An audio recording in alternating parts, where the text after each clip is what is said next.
Vivre le présent, partie 4.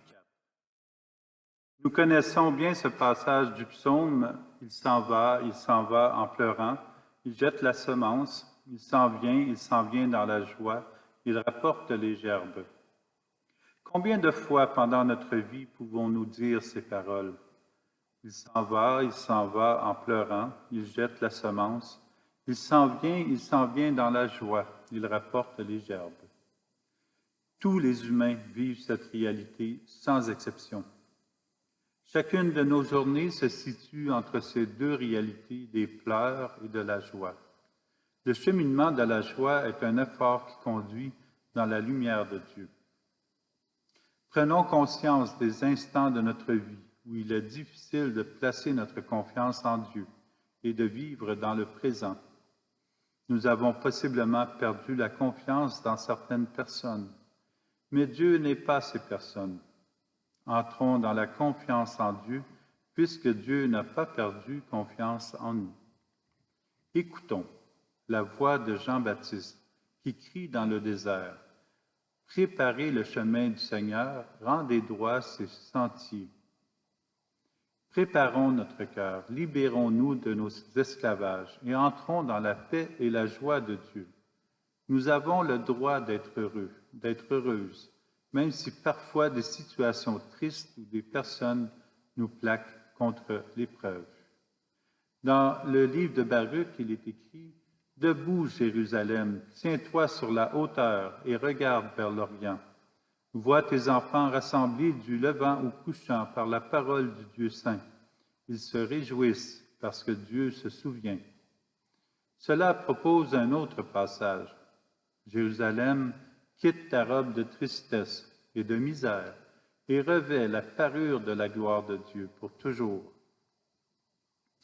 En ce moment, cela se vit uniquement quand nous sommes dans le présent, puisque le présent, c'est l'éternité. Revêt la parure de la gloire de Dieu pour toujours. Chantons dans notre cœur, dansons et vivons la joie du moment présent. Paul partage sa pensée avec les Philippiens. Il dit, « Ceci est ma prière. Je demande que votre amour vous fasse progresser de plus en plus dans la pleine connaissance et en toute clairvoyance pour discerner ce qui est important. Ainsi serez-vous purs et irréprochables pour le jour du Christ, comblés du fruit de la justice qui s'obtient par Jésus-Christ, pour la gloire et la louange de Dieu. » Que notre cheminement dans la foi nous encourage à rencontrer le Seigneur. Puissions-nous discerner ce qui est indispensable pour demeurer en Dieu.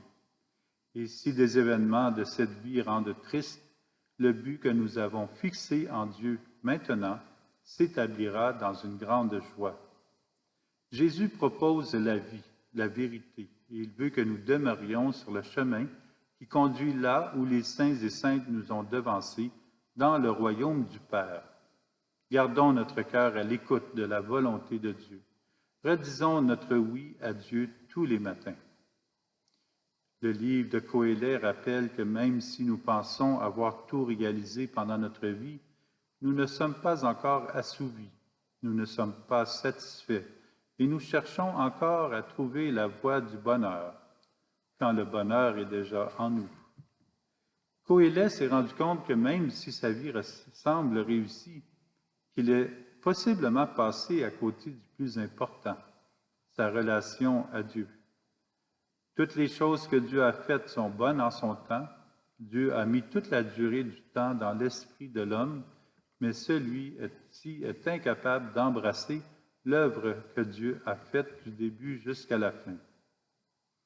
Dieu est infiniment plus vaste, plus précis, plus présent que tout ce que nous souhaitons réaliser et tout ce que nous observons dans notre vie. Nous avons beau étudier les étoiles et l'univers, Dieu est plus incommensurable, plus considérable que le tout.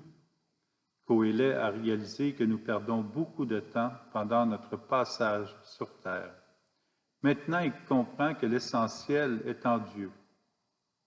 Il y a un temps pour chaque chose, gagner, perdre, aimer, s'aimer, se laisser aimer.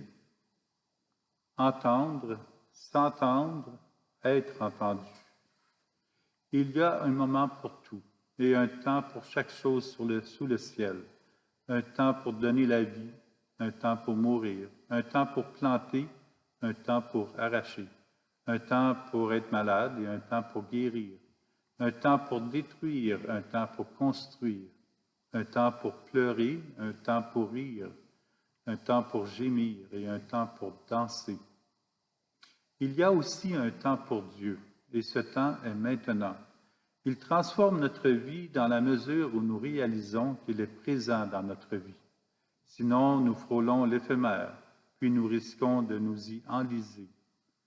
Aimer, oui, mais sans nous ressourcer en Dieu, nous devenons de plus en plus stériles, sans repère et sans amour. Il y a un temps pour aimer, et ce temps est maintenant, et ce temps est dans l'éternité avec Dieu, dans son amour. Nous vivons l'éternité avec Dieu en ce moment. Le ressentez-vous? Dans l'exhortation apostolique du pape François, La joie de l'amour, il nous dit « Celui qui aime est capable de dire des mots encourageants qui réconfortent, qui fortifient, qui consolent, qui stimulent. » Jésus conduit à l'essentiel. C'est le temps, le bon moment en ce moment, de permettre à Dieu de poser sa main sur notre vie afin d'obtenir la vie éternelle promise. Travaillons pour survivre sur cette terre, mais œuvrons surtout à notre salut immédiat, afin d'être prêts à vivre éternellement et dès maintenant en Dieu. Notre passage sur terre progresse plus aisément d'ici en l'éternité, puisque Dieu est avec nous. Vivons le présent et laissons-nous aimer de Dieu. Je vous propose une mission. Vous en avez sûrement quelques-unes déjà. Sentez-vous libre de la pratiquer si vous le voulez. Vous savez, si chaque personne dans l'Église trouvait une seule personne par année à inviter à l'Église, l'Église doublerait de membres en 1 an. Je vous propose de prier pour une personne de votre paroisse qui ne vient pas à l'Église. Vous pouvez aussi demander au Seigneur de vous aider à trouver cette personne pour laquelle vous allez prier. Alors gardons la joie dans le Seigneur et laissons-nous aimer.